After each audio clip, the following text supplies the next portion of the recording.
এরপরে নবী মারাত্মক একটা হাদিস বললেন, দুনিয়ার মানুষ শোনো, আমি দেখি বড় একটা পাথর, ওই পাথরের উপরে এক ব্যক্তির মাথা এরকম রাখা হলো, আর একজন ফেরেশতা বড় একটা পাথর দিয়ে ওই মাথার উপরে এরকম দিল, দেওয়ার সাথে সাথে মাথা চূর্ণ বিচূর্ণ হয়ে গেল।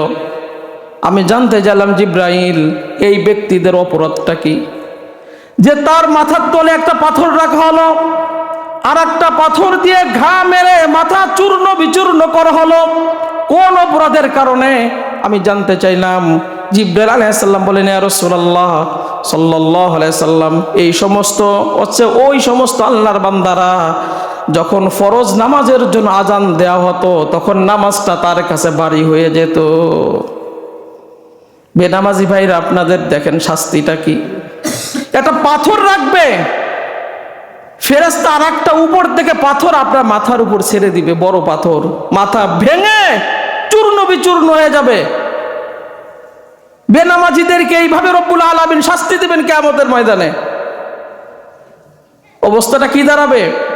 যে ফরজ নামাজ আসলেই বাহানার শেষ নাই।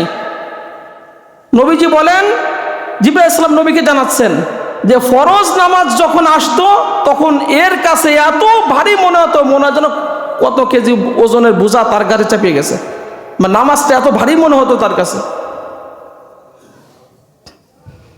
নবীজি বলেন, আমাকে আরো জিনিস